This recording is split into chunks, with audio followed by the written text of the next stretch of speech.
So welcome if you are joining me. I'm just setting up.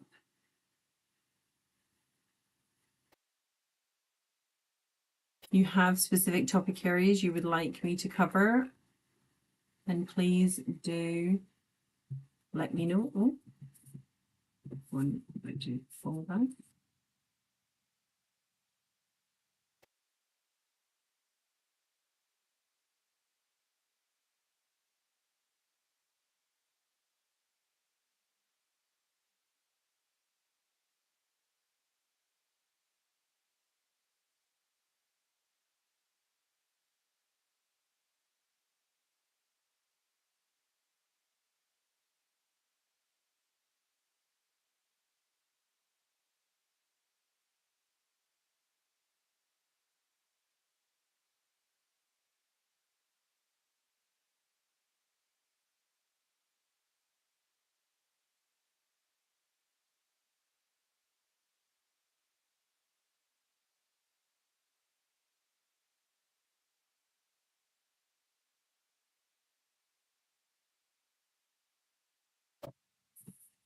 Chidima, how are you?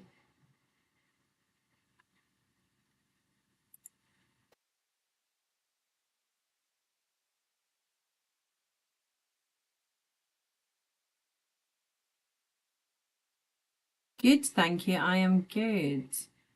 I have had a long day. I have been teaching all day, and if I've not been teaching, I've been with my girls, which was a very short amount of time today, actually, which wasn't very nice, but I get to spend the whole day with them tomorrow, so that's good. But apart from that, I am good. I am going to do a live and then we'll go from there. Yeah. It's been a busy one. I've taught for 6 hours already, 3 hours earlier, and then 3 hours back to back there. So now I'm on here to say if there is any questions you have. I'm still figuring out the new system that I want to use. But yeah, if you have any questions or any topics you want me to cover, please do say. If not, if you're just here to chat, then hi, welcome. And welcome if you are just joining.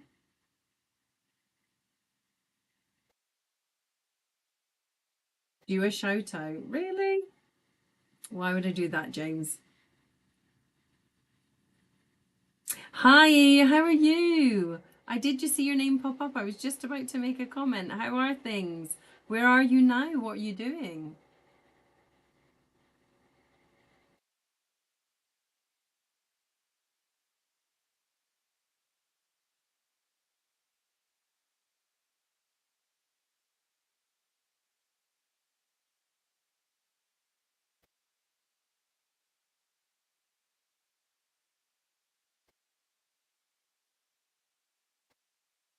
I'm good, thank you. I am good. I'm a little bit tired. It's been a long day, but apart from that, I'm good. I am currently just still plodding along, trying to help students with their biology, still trying to get my resources out there so more people know about me. And it doesn't come to the same point as it did last year, where everyone's like, I wish I'd found your stuff sooner. I'm like, I know, it's been there. It's there right now for you. Please do go use it. Do you have any advice? Because I'm low-key feeling like oh no. What are you feeling like you're falling behind in? Just started year 12 and I do OCR biology. How do I start revising? Connor, the first thing I would say to you is make sure you really fully understand the year 12 content. So where has your teachers actually started? I am tutoring different people and all of them have got different starting points. So the first thing I would say to you is where has your teacher started? Then make sure you go over the content that you have covered in lessons. Try to consolidate it down into keywords, into revision notes that are going to help you moving forward, because that is going to make next year much easier when you have a good solid foundation of the year 12 content. What are you saying? I'm trying to cover year 12 content. It feels like I know nothing. I'm in mocks on the 18th. Which part of it is making you stress the most, AU? When you're saying you're trying to cover year 12 content, I would say, right, give me a topic that you're really struggling. I used to say, I wish I... Do you know what so many students do? People like come and find me on like the day of their exam sometimes, which is crazy because my channel's been there for a year and it covers the whole course. Okay, you give me a topic area that you really will cry and hate if it comes up in your mock on the 18th. So just give me any topic area. It could be a year 12 or year 13 and I'll try and give you the link to it and show you how to do the revision in a faster way, because what you probably do, module 3, okay, so module 3, are you talking animals, are you talking plants, or are you talking exchange surfaces? So straight away I want you to be specific. What topic area are you hating on in module 3 the most?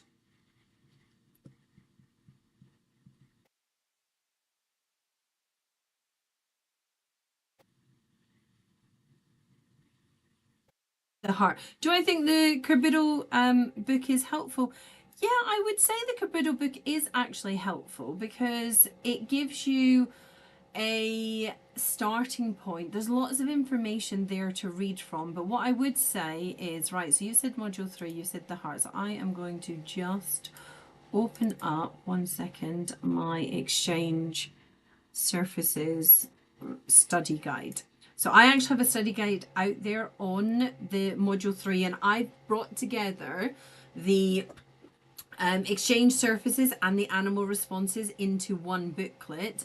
I'm in the process. I've nearly finished the plant one and I should have it finished by next week, but you're specifically talking about the heart. So let me just go to 1 second. I'm going to bring up Geode.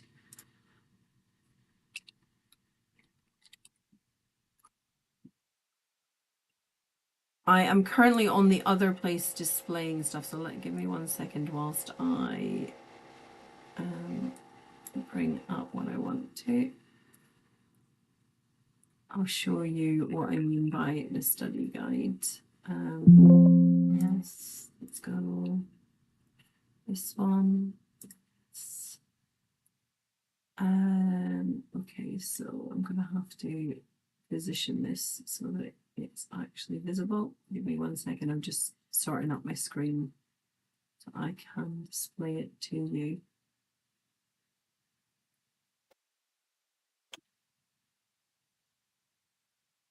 Yeah, I do have the booklet for you. If you go to my website, you'll be able to find the animals exchange and transport booklet. I built it because I just knew there wasn't enough for students. So if you give me 1 second, I am going to not do that. I want to add in 1 second, and then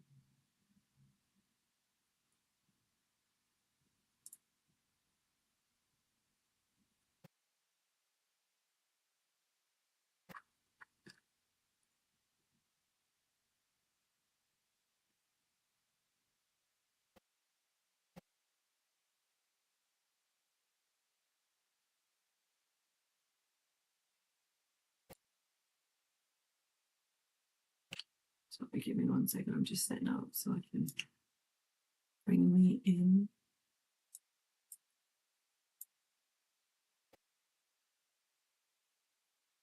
I can tell I'm tired. My brain is not functioning like it should be right now.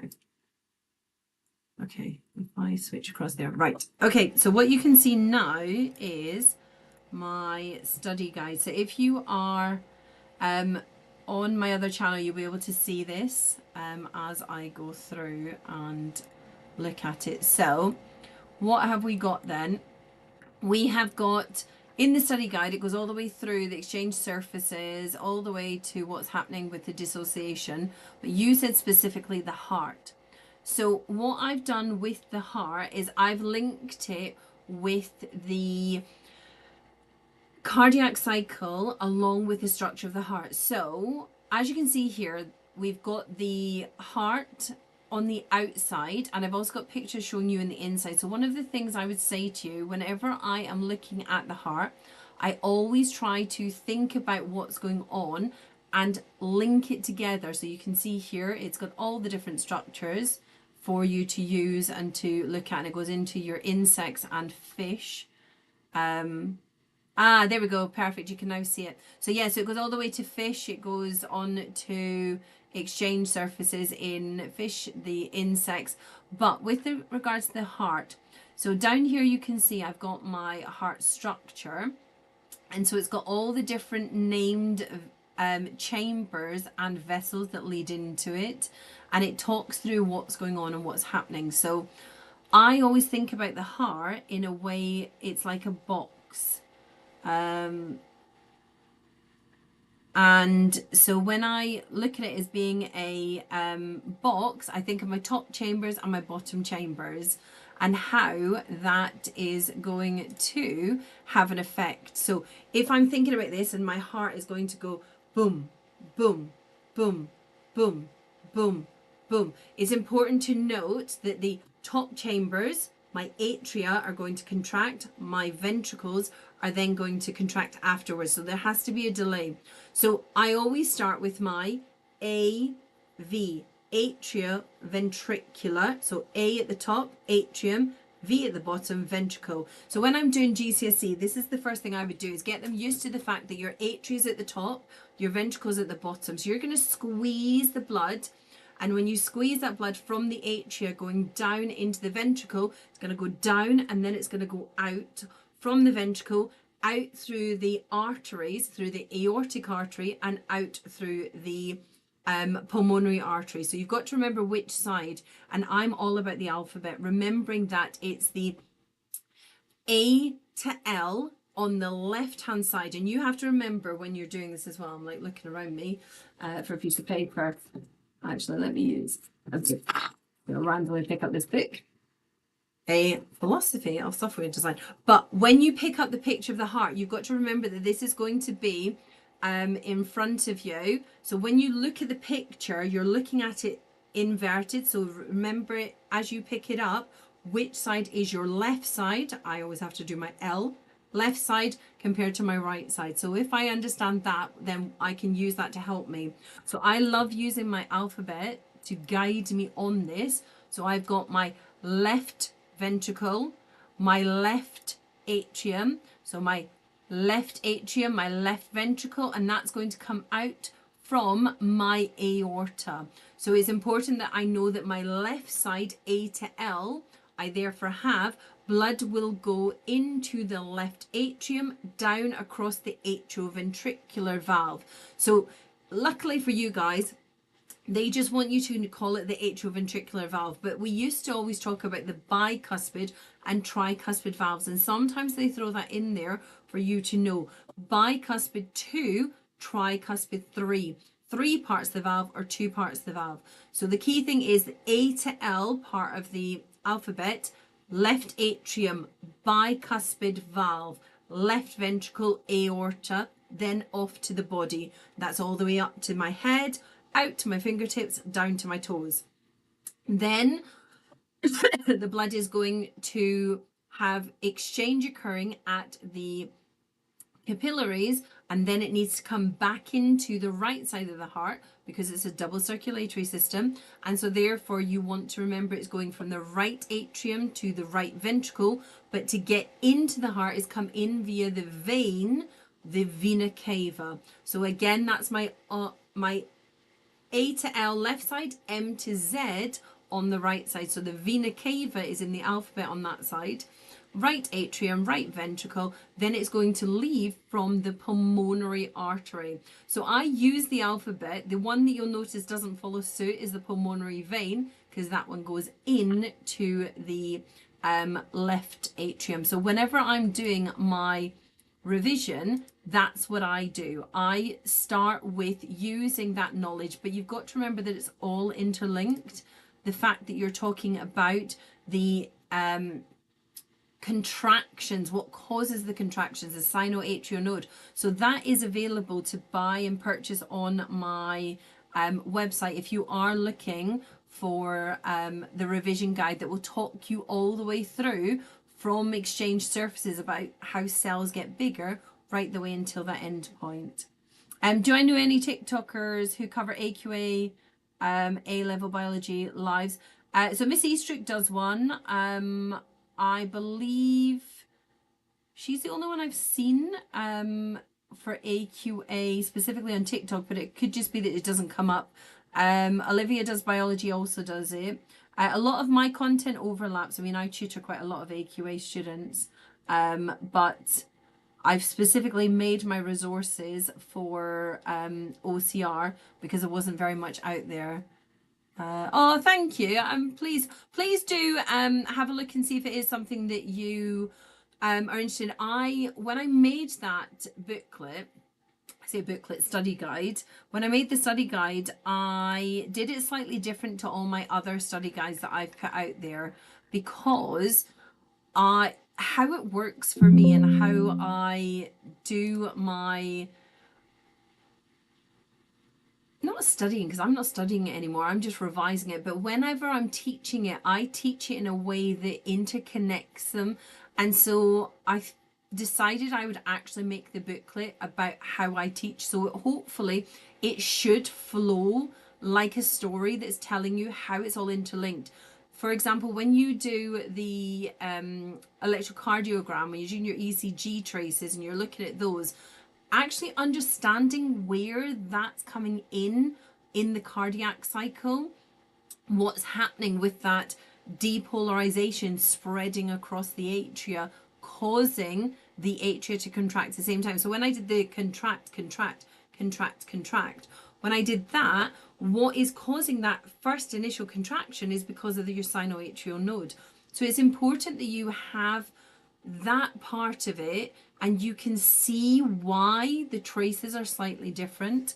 So if I just bring some over to give you a for example, 1 second. So if I stick this bit in here, so this is a little extract from the study guide, you can quite clearly see I'm going through about the electrocardiogram. So this is actually an electrocardiogram that came from the ambulance that came out one Christmas. My partner hurt his back and he couldn't get off the floor. It was a very scary moment. We didn't sleep at all waiting for the ambulance. We were told it would come, and this was 7 o'clock at night. It arrived at 9 o'clock in the morning. So we'd had no sleep whatsoever, waiting to hear for this ambulance. We were up in the Yorkshire Dales, and they arrived in the morning, which was crazy. So yeah, so understanding what the P wave stands for, understanding the QRS complex, understanding the T wave is really important. So it slowly takes you through what's happening at each of the different parts and links that together. Can I go through a nucleotide study? I don't know what she's doing. What would you say is the best study technique when studying cardiology? Ooh. I would say it really depends what works for you. Different people have different study methods that work. I would say take your time to figure out what works for you, which is the hardest part, and then go with it. Can I go through nucleotide structure for OCR? Yes, I can. I am reading the comments, Zingy. I am. I'm also on my other part of it displaying stuff, so I am reading it. It just, you've got to give me a second because I've got you on my phone at the same time. Okay, so you would like me to go through the nucleotide structure for OCR-A. When you say the nucleotide structure, are you wanting to start with DNA? You want to start with RNA. So the first thing you need to note whenever you're talking about a nucleotide is that you have got 3 parts that you want to label. Now my diagrams, because I'm drawing it very quickly for you, this is a nucleotide. A nucleotide is made up of 3 parts. One, which is the nitrogenous base. We'll talk about what that is. The next one is my pentose sugar. So again, I haven't stated whether we're talking about DNA or whether we're talking about RNA. So I've got a pentose sugar, and then I have a phosphate. So whenever we talk about a nucleotide, we have got these key areas that we want to bring together. So the phosphate, the pentose sugar, and the nitrogenous base. Now, there are 4 nitrogenous bases that you need to know about. There is adenine, there is thymine, there is cytosine, there is guanine. So there are your 4 nitrogenous bases. Now, the next thing you need to know is because you have these nitrogenous bases, they have got nitrogen, they are nitrogen containing, they have got specific structures, whether they are a purine or whether they are a pyrimidine. So this is specific to OCR. You need to know your purines and your pyrimidines. So if we're looking at the purines and pyrimidines, you need to know the purines have got the double ring, the pyrimidine has got the single ring.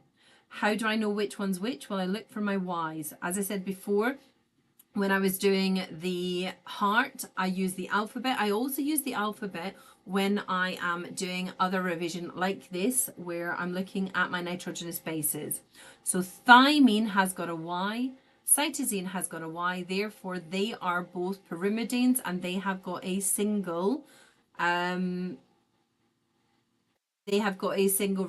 So thymine has got the letter Y in it. Cytosine has got the letter Y in it.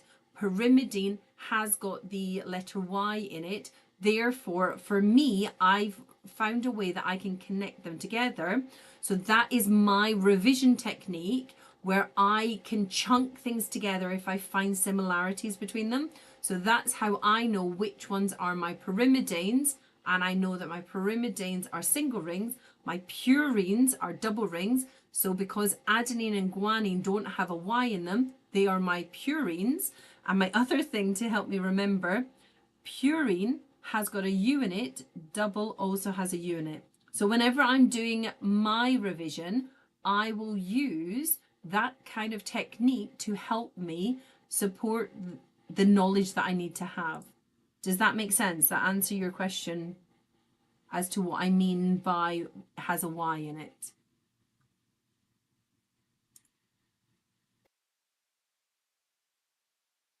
Okay, let's keep going then.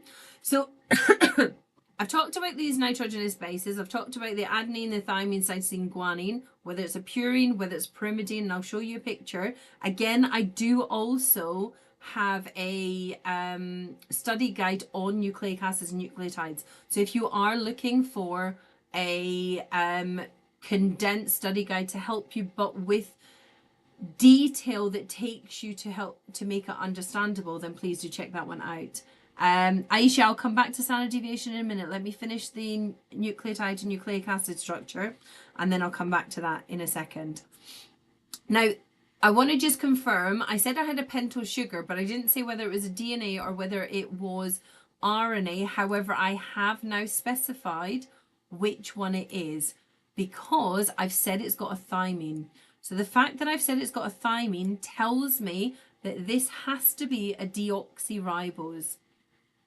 So it has to be a deoxyribose sugar. And the reason I know it's a deoxyribose sugar is because I wrote thymine up there. If I was saying that this was a ribose pentose sugar, then I should have written uracil rather than thymine. So the nitrogenous bases are either adenine, thymine, cytosine, guanine, or adenine, uracil, cytosine, guanine. So it depends whether I'm talking about a DNA molecule or whether I'm talking about an RNA molecule. So then I need to note, well, if it is a DNA molecule, then at carbon number 2, I will not have an oxygen. So therefore, there's no hydroxyl group because I have got D means removal. So because that means the removal, I have removed an oxygen. I don't have an oxygen there. Whereas if it was a ribose at carbon number 2, I would have a hydroxyl group. So that's a way in which you can distinguish whether you have an RNA nucleotide or whether you have a DNA nucleotide. Zingy, of course I can. So what I said was, with regards to deoxyribose, if I have a deoxyribose, that therefore means I have got an oxygen missing at carbon number 2.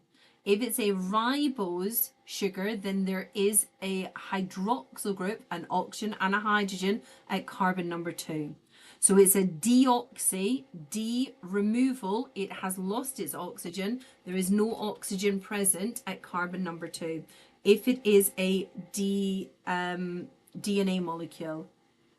Oh, thank you, Aisha. Yeah, pop on over.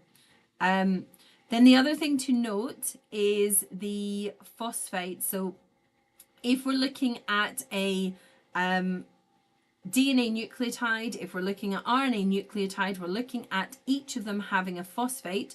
When we bring in, for example, our ATP, which is our adenine plus a ribose sugar, that is called adenosine, and we have 3 phosphates, therefore we have adenosine triphosphate. This is also a nucleotide, but it is a triphosphate rather than just a phosphate.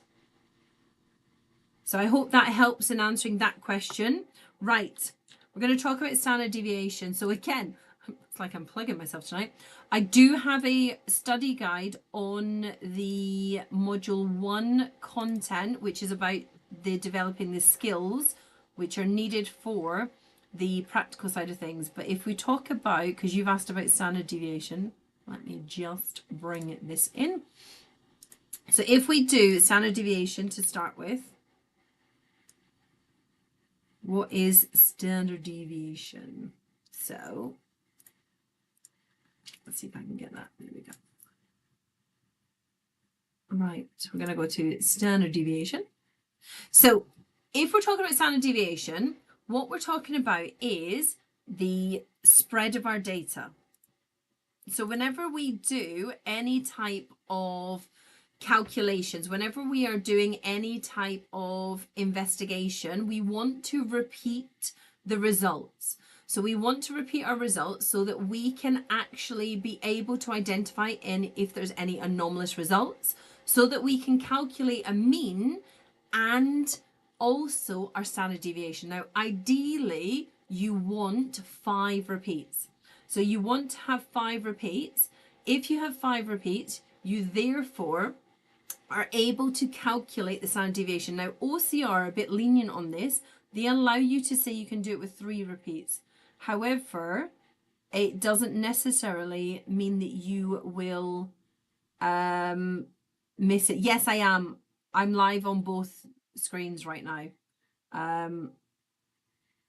You lost me. I lost you at the phosphate part from the start. What do you mean you lost me at the phosphate part? The phosphate part is that there's a phosphate group that has been attached to the ribose sugar or to the deoxyribose sugar at the 5th carbon. So there has been a condensation reaction, which means that that phosphate has attached. Aisha, I'll come back to you. talking about the standard deviation. So standard deviation, we're talking about the spread in our data. So we are looking at, if I were to calculate the mean, so there's my mean, whatever my mean may be. So in this case, my mean is, at that point there, 2.30 centimeters cubed per hour per centimeter squared.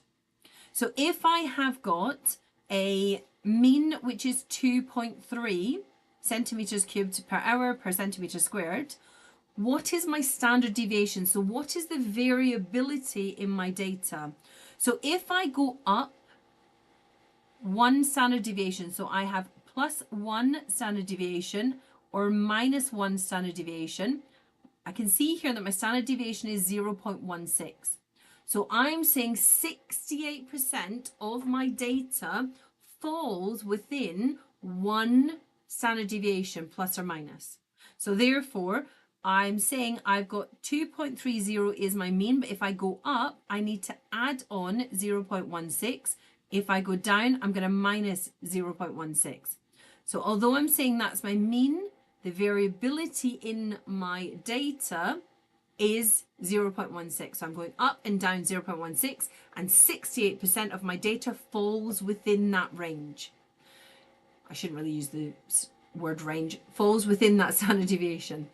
If I want to include more, if I want to now include 95% of my data, what I then want to do is I'm going to go up 2 standard deviations. So now I'm minusing 2 lots of 0.16 or adding 2 lots of 0.16.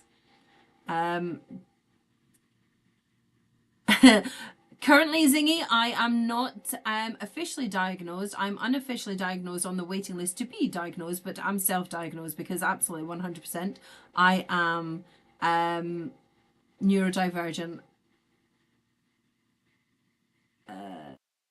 Turn it off. Sorry, 1 second.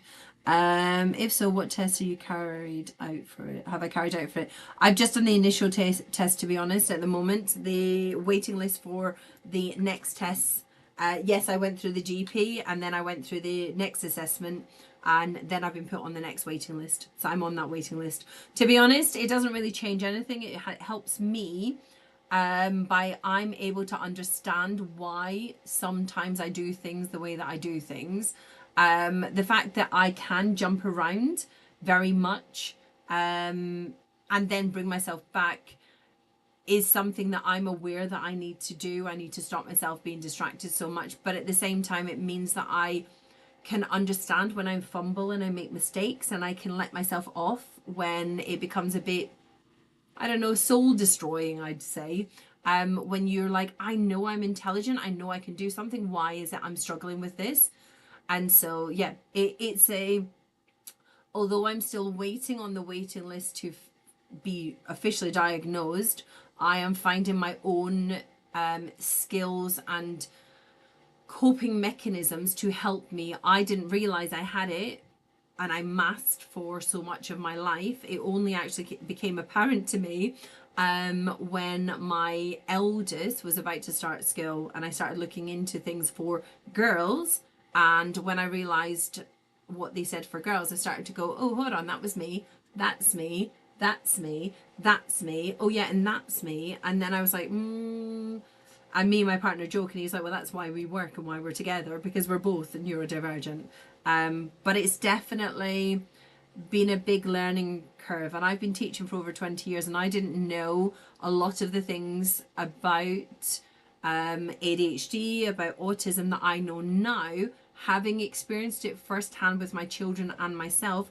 Now the mask has been removed. Now I am no longer mirroring other people in the same way.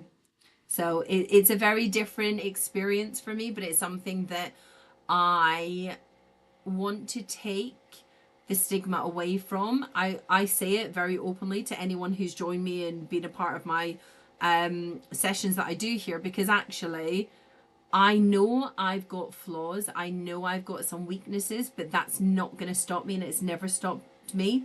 I have basically gone through schooling with it being very challenging. I left school at the age of 17, and yet I sit here right now with not only an undergrad from a prestigious university in Dundee in Scotland for its sciences. I also have my postgrad from Cambridge. I also have my master's from Cambridge. I have another postgrad from Cambridge. And so I would say that just because right now things are challenging and you might not have figured it out doesn't mean it's going to stop you from being successful later on. It is about the effort you put in. So if you're someone like me who has to put more effort in, has to do that repetition, has to be focused, all my sessions that I do, and especially my videos are obviously there without me doing all the waffles. They are very direct, they're very specific for what you need. But when I am doing these sessions for free, I'm literally just having a little chat with you, talking through different things, as well as offering the content that I'm talking about now. But I would say to you, the more you figure out about yourself, the more you understand about yourself, the more you can then build up a toolkit to help you. Do you know what? I didn't do anything as a teacher. When I say I didn't do anything, I just did what I do. This is what I do. I have always taught this way. I've always sung from my own song sheet. I've never followed the rules in certain things. If I've got a belief or if I've got a way of doing something, I will do it my way, because my way is what feels comfortable for me, what is right for me. But at the same time, actually, for some reason, the way I do things actually helps students to learn. It makes it easier for them. But I just believed that everyone thought in the same way that I did. I just thought I am really good at my job. I was very good at my job, and I can get students to where they need to be. And it's one of the reasons why my master's thesis was actually on student self-concepts and academic emotions linked to learning, because I was really intrigued and interested to find out that I had stopped myself from being able to be successful because of my beliefs in my own academic ability. And so because of that, that prevented me for a long time from getting to the point where I am today. It took me a lot longer. I had to take years out. There are a vast number of things that you will identify with or not identify with. I have traits which make me show more of the autism spectrum than ADHD, but then there's other things that make me have more ADHD. I believe I'm potentially a mix of the two.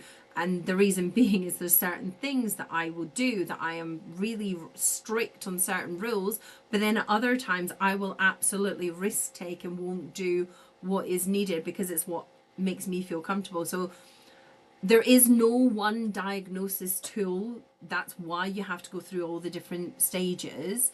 But I would say it's definitely that I've learned a lot over the years, especially watching my children as well, because my children are very much going through it. I mean, I've got a 5-year-old and a 6-year-old, and they are figuring things out, and we're figuring things out together. And I'm hoping to give them the understanding that our brains work differently. And if your brain works differently, it doesn't mean that you're not capable. It doesn't mean you're not intelligent. My children are intelligent. I am intelligent, but I have stumbling blocks. And Alan says it very nicely when he discusses the fact that you could be ice skating and 100 times you are perfect on that ice and you have no flaws whatsoever. But for some reason, it's the 101st time and you can't do it. And you can't work out what's different. You just can't do it. And if you can't do it, what's stopping you? It must be you. You're the one who's not able to do it. You could do it all those times before and now you can't.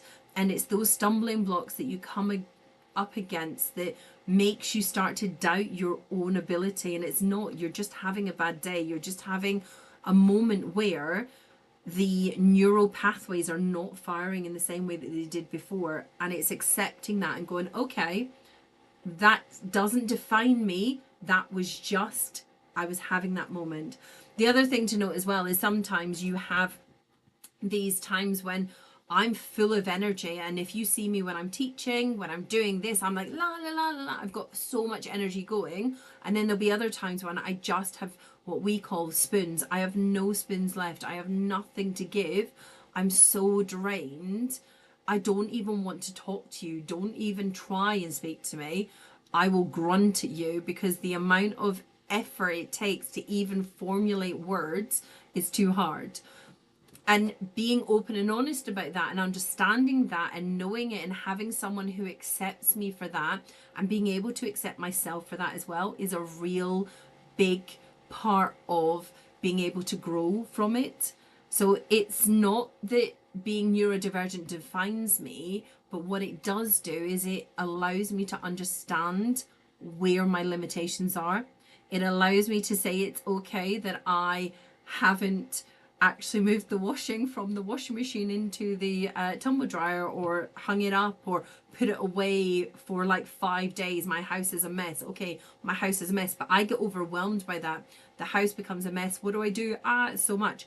And so it's that whole thing of it's okay that I have those moments. And then I'm obsessed with biology.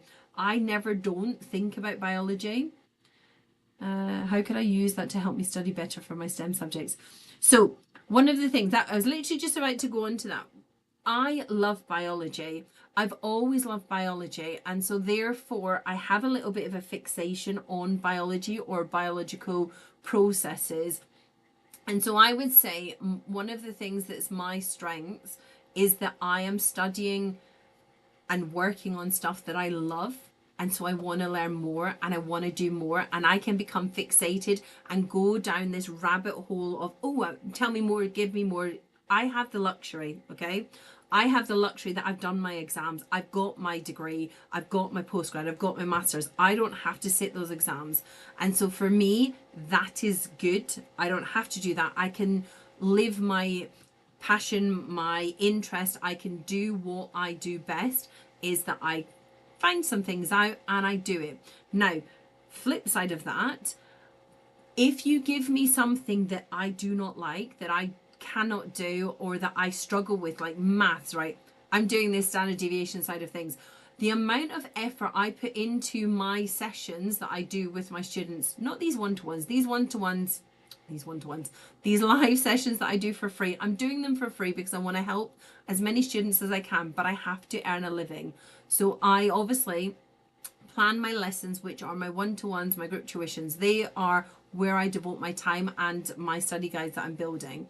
So for them, I spend a lot of time prepping and making sure that I've got everything inside out. I know it. I'm going to work with it. I'm going to make sure you are getting the best out of me because you're paying a service. It's not that I'm at school and you're just rocking on up to my lesson I'm teaching you. It is that I am being paid for me to give you a service. So I make sure that I have planned that to the nth degree. Now, if there's a maths question, I'm not 100% confident in my own ability with the maths. So I will make sure that I have planned and prepped and practiced and done it again.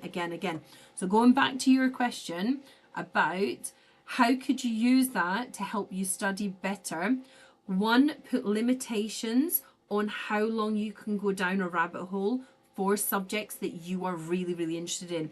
I could spend 5 hours really researching one topic area because I find it really fascinating.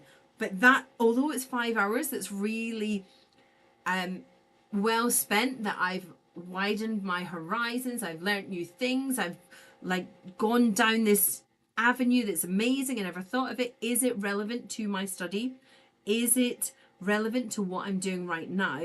Actually, probably not. So you have to be careful that you don't go too far down the rabbit hole and waste time researching something that's not relevant to what you're doing. So I would say put limitations on your freedom to go down that rabbit hole.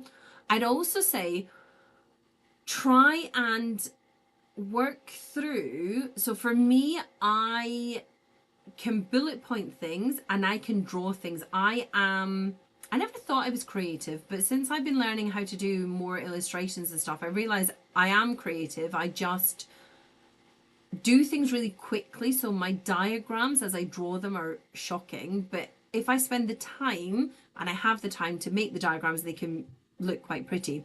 So for me, I would say I need to bullet point the content that I'm doing, bullet pointing it so that I've only got my keywords. So for me, if I'm going to, and I know tonight I've gone such different directions, but if I was going to pick a topic area, whatever that topic area, oh, I helped you get a grade 8. Oh, that's amazing.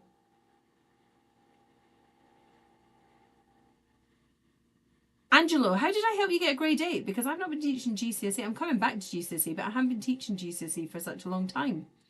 That's amazing, though. Well done. Grade 8 is awesome. No, I'm not Jamaican. That's hilarious. No, I'm not Jamaican. I am Scottish, but I've lived in Cambridge for 20 years now. But maybe because I'm Scottish, I talk very fast. And when I get excited and passionate about something, I talk very fast. And so maybe that's coming across as being Jamaican. I don't know. Oh, that's really funny, though. That has made me laugh. Thank you. Oh, and I definitely cannot do accents. Getting my girls to try and do a Scottish accent is really funny. Um, my eldest, she gets fixated on things. Do I do AQA A level videos? I don't. It's not true that I don't do videos. I focused on OCR because there wasn't anything out there when I first started this. And also I saw that there was Miss Eastrick's videos out there. There's Olivia Does Biology. There is Claire Does Biology. There's so many people out there that already had BioRach, although I don't see very much of her stuff more recently, that had stuff out there on AQA. I am going to actually start producing some AQA videos because I have a lot more AQA one-to-one tuition students than I do OCR at the moment. So yeah, so I will. Is that true? 1, 2, 3. No, that's not true. I'm getting more AQA. Seems to be more AQA students looking for tuition. So I might do a few more videos just to show the differences between them. But a lot of it is very similar. So there's like a 75% overlap. It's just about the detail they go into. I forgot where I was going with the. I got a new screen, so I was obviously going to do something. I've forgotten now. That is one thing. The forgetfulness can become quite difficult.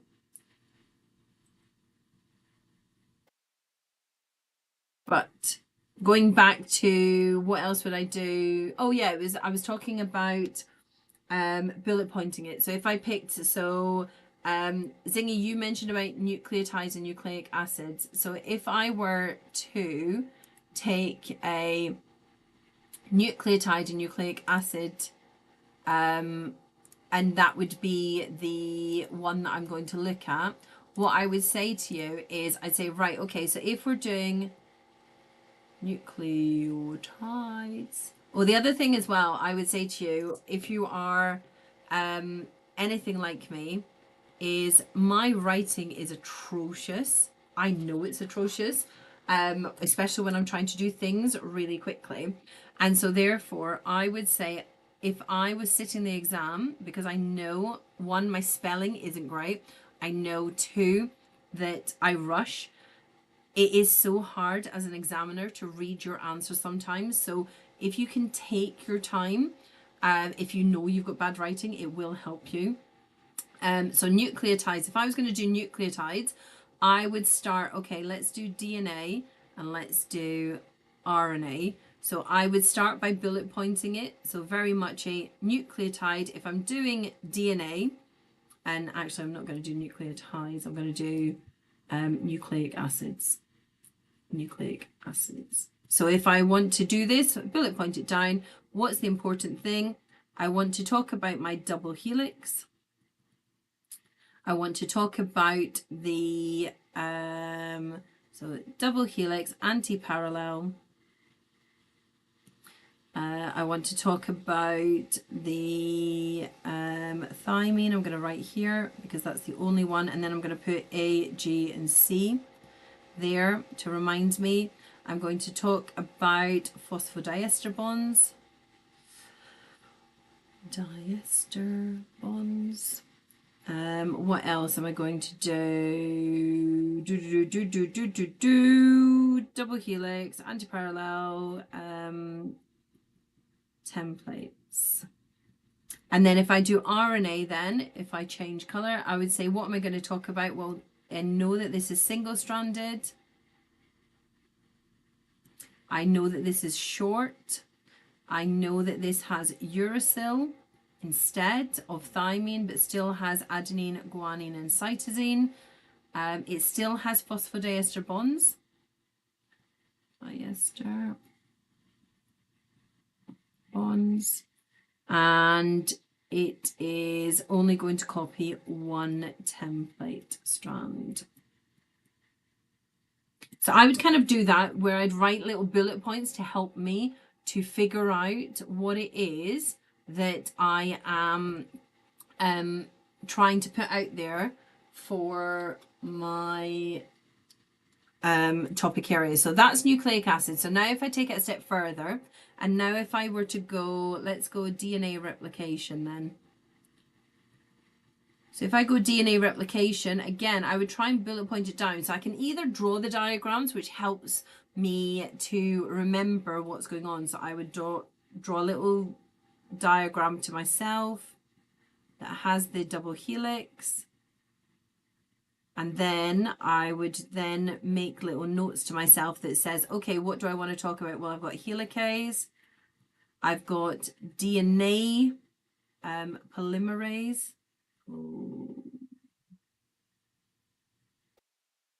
Okay, so you have to think about how to spell it. And then I have ligase, and then I have the fact that it's semi-conservative.